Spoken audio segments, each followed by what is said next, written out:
unfortunately, there's no way to make, an uncomfortable conversation more comfortable. You just kind of have to jump in. And, typically the monster is never as scary as it seems. I think it's all said with, as we, kind of all know, it's like how we say it versus what we say. Sometimes if people get triggered in person, I've found that you can text someone, you can email someone, because it forces someone to actually read what you're saying and then respond versus simply reacting. Reacting and responding is very different. So if you're in a dynamic where the person gets triggered easily, then maybe try writing them an email or texting them or whatever it might be, and saying like, hey, I'm sending this because I really want you to hear me. I want us to hear each other out without, getting triggered and upset. But there's no way around that, right? And once you get through it, then it's gonna, really help your relationship, so much.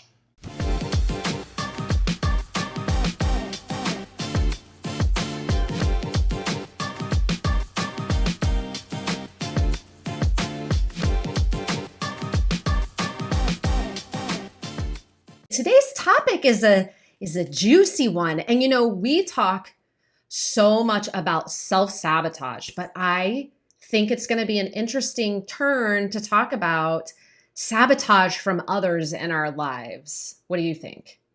Yes, and it comes up a lot.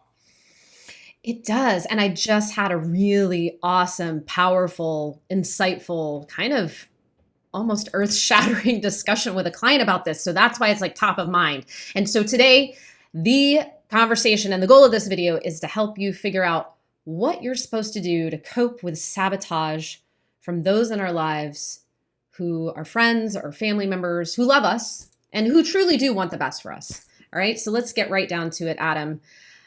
I think a great place to start is to understand what that is really about. And the truth is that when we decide to change ourselves, and feel free to disagree with me, but when we try to change ourselves, we indirectly ask those in our lives to change as well. Agree or disagree? Agreed. Wholeheartedly. Yeah. That's really, that's good. That's really good stuff right there. I think it's worth saying that again. Okay, let's say it again. When we start to change ourselves, we indirectly ask those in our lives to change as well. And I think the thing to remember is people don't like change, right? We talked about some examples before hopping on here today. And I mean, just a very simple one. A couple years ago, New York State, where I live, and I think you said Connecticut does as well, and I think Vermont, there's a few out there, said, oh, we're all done with plastic bags, which, listen, I'm all for it. I know a lot of people that were like, what? I have to bring my own bags to the grocery stores. Like, it was a huge deal. Not to mention it was going on during the pandemic. There was just a whole lot of change happening at once. But people didn't like it, right? I mean, even think like on your way to work, say if you're a commuter and you're used to taking one way to work and they just happen to be doing construction, how angry are you? That you have to change your route? Yeah. No, I mean, right?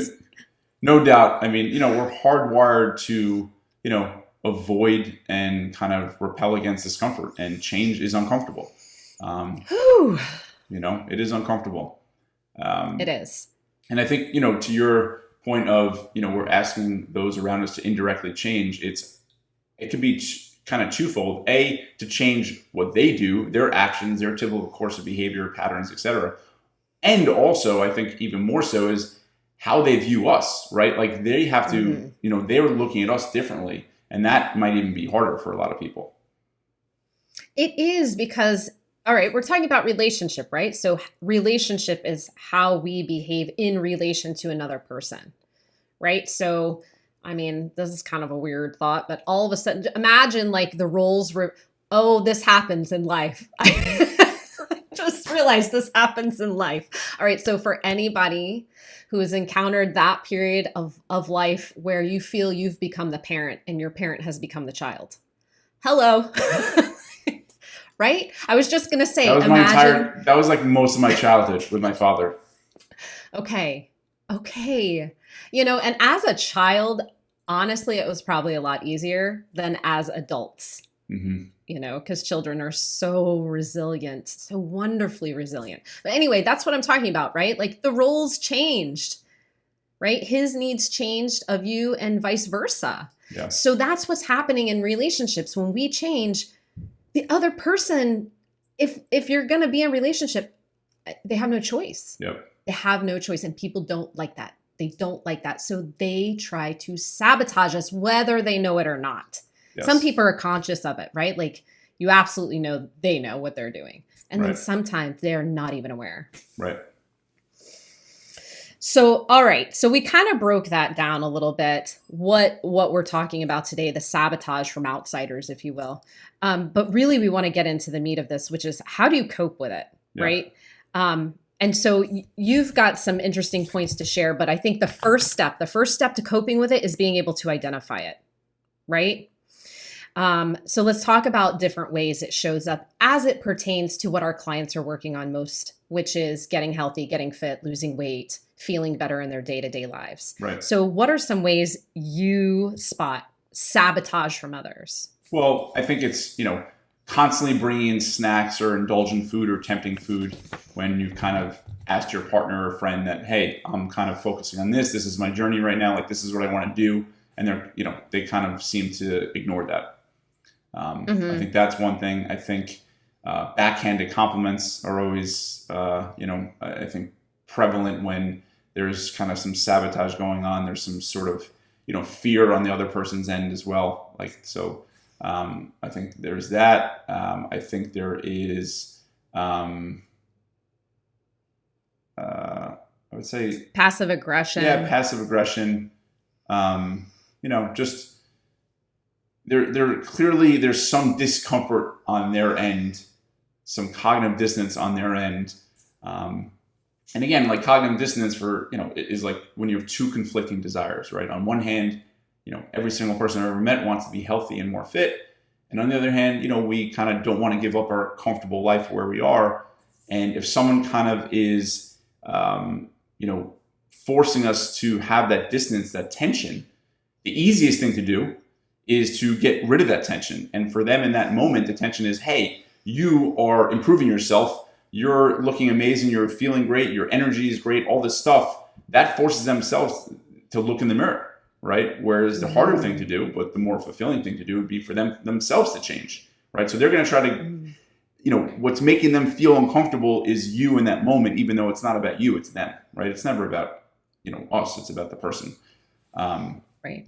So I think those are the ways they show up. But I also think, as you said, being able to spot it and just saying, you know what, this is kind of human nature, unless it's, blatantly aggressive or just, obnoxious. I think it's just human nature, really.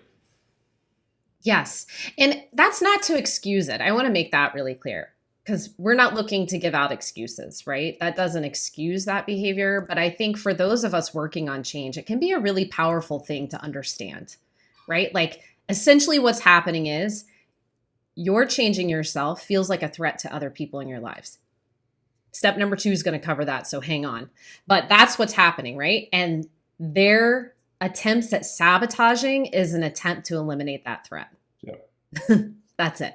So it's helpful for the person working on changing to understand that, and then to take step number 2, which is one of the things we talk about all the time, and that's self-compassion. And that self-compassion sounds like you reminding yourself, you're not doing anything wrong. You aren't. You're not attacking somebody. You're not hurting somebody. You're trying to make yourself better, which, funny thing, is actually going to help everybody else in your life, right? Yes. And that's probably a whole nother video. Yes. Yes. But ultimately, it's super important. Step number 2 is you reminding yourself you're doing nothing wrong and there's absolutely zero reason to feel ashamed of the changes you're trying to make. It's crucial, right?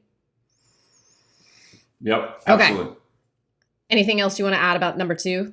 No, I mean, okay. Spot on. Okay.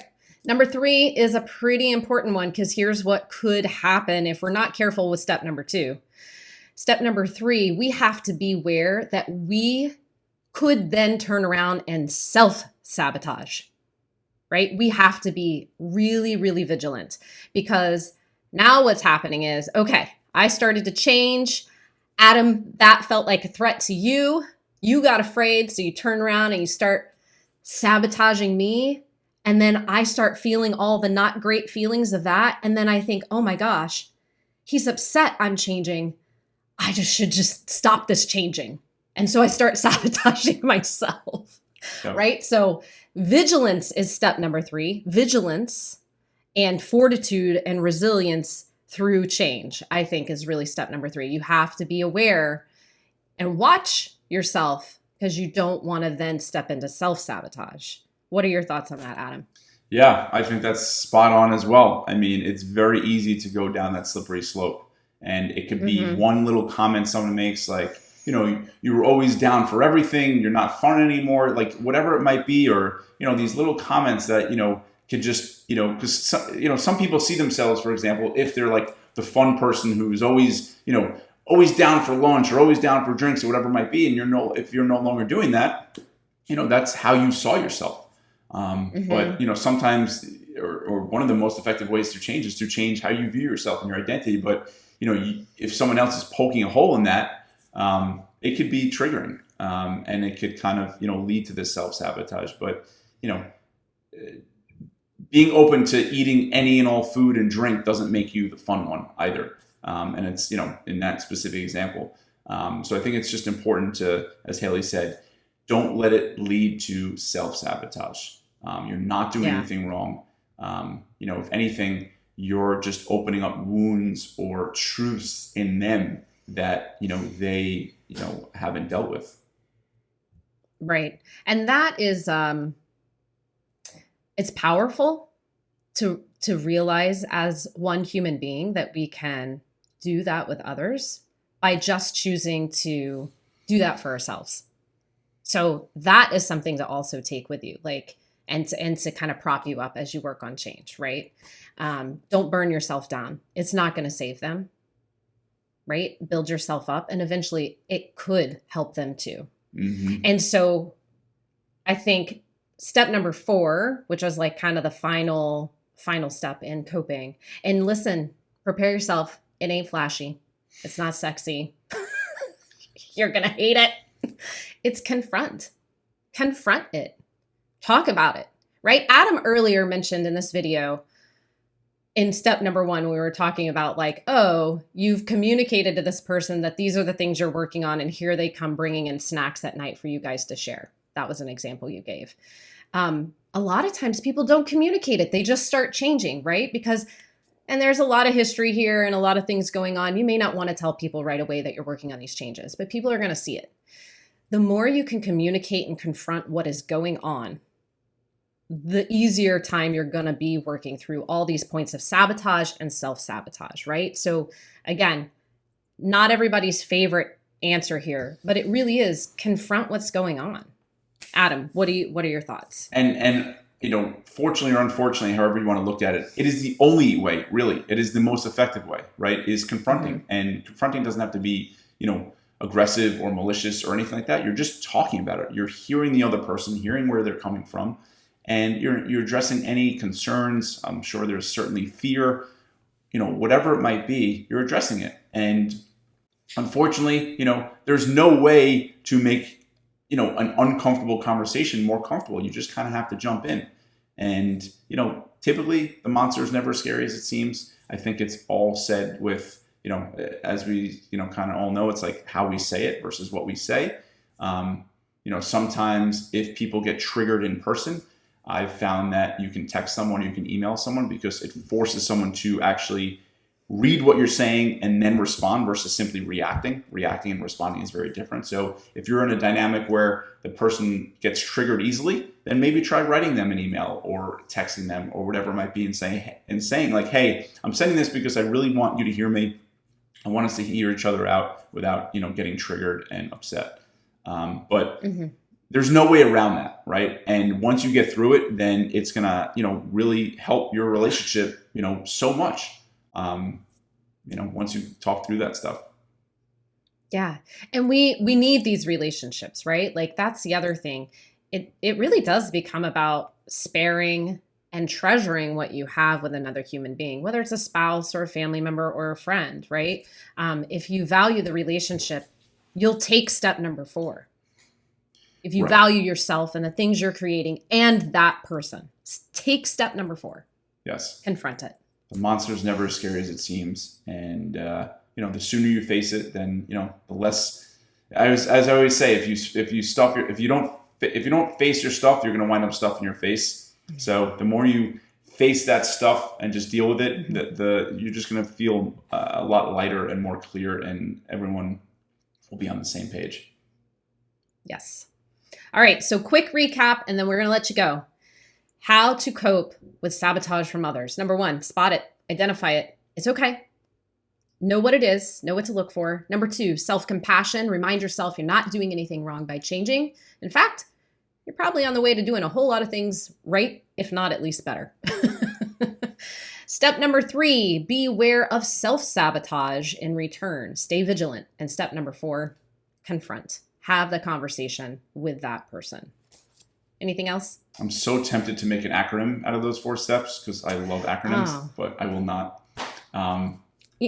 We'll get a little time with that one. Yes. Great stuff as always, Haley. I think this is a really powerful, framework to deal with sabotage. Let us know if anyone in your life is sabotaging you, how it plays out when you try this. And we're always here for you. Keep up the great work, and we'll talk to you guys soon. Take care.